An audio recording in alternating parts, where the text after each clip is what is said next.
अस्सलाम वालेकुम। पाकिस्तान इंडस्ट्री मियाँ चन्नू। अज असीं तुहानूं मकई वाले प्लांट के बारे दसदे हैं जी।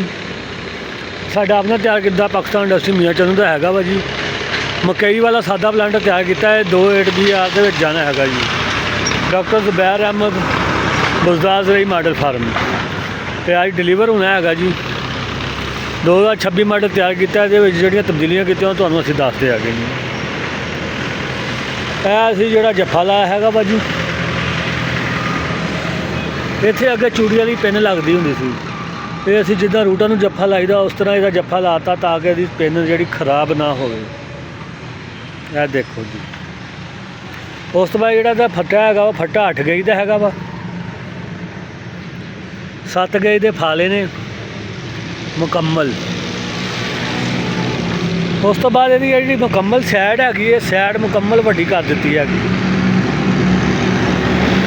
अगर छोटी सैड लगती सी तो बाहर जिहड़ी अद्धी खेल बनती हैगी, उधर मिट्टी प्लांटर बाहर कढ़दा सी तो लैदा प्लेटां लाई दियां सी। हुण असीं ओह प्लेट इक्को इकट्ठी कर दित्ती हैगी है ते बैड दे उत्ते जिहड़ी आ मिट्टी नहीं सिटदा हैगा।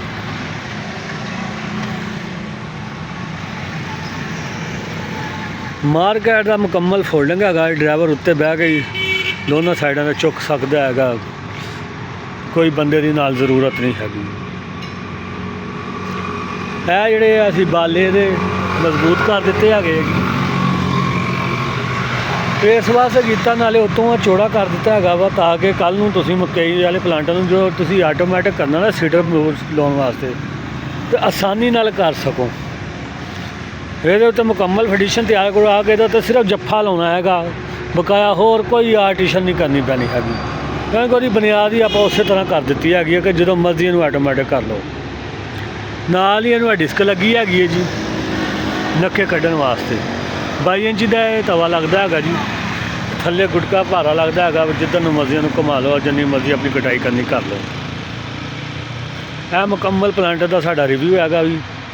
ਜਿਹੜੇ ਦੋਸਤਾਂ ਨੂੰ ਚਾਹੀਦਾ ਹੋਵੇ, ਭਰਾਵਾਂ ਨੂੰ ਵੀਡੀਓ ਅੱਛੀ ਲੱਗੀ ਹੋਵੇ, ਸਾਡੇ ਚੈਨਲ ਨੂੰ ਸਬਸਕ੍ਰਾਈਬ ਕਰੋ ਤੇ ਬੈਲ ਆਈਕਨ ਨੂੰ ਓਕੇ ਕਰ ਦਿਓ ਤਾਂ ਕਿ ਸਾਡੀਆਂ ਸਾਰੀਆਂ ਆਉਣ ਵਾਲੀਆਂ ਵੀਡੀਓ ਤੁਹਾਡੇ ਤੱਕ ਪਹੁੰਚ ਸਕਣ ਤੇ ਤੁਹਾਨੂੰ ਇਨਫੋਰਮੇਸ਼ਨ ਮਿਲਦੀ ਰਹੇ ਹਰ ਜ਼ਰੀਏ ਇਲਾਜ ਦੇ ਬਾਰੇ 'ਚ।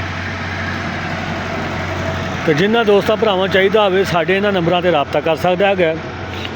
0377 ਦਾ 493, 0306 63 47 105। ਪਾਕਿਸਤਾਨ ਜ਼ਰਈ ਇੰਡਸਟਰੀ, ਬੂਰਾ ਰੋਡ, ਮੀਆਂ ਚੰਨੂ। ਇਹ ਸਾਡਾ ਜੀ ਮੁਕੰਮਲ ਰਿਵਿਊ ਹੈਗਾ ਜੀ। ਵੀਡੀਓ ਦੇਖਣ ਦਾ ਸ਼ੁਕਰੀਆ ਜੀ। ਅੱਲਾ ਹਾਫਿਜ਼।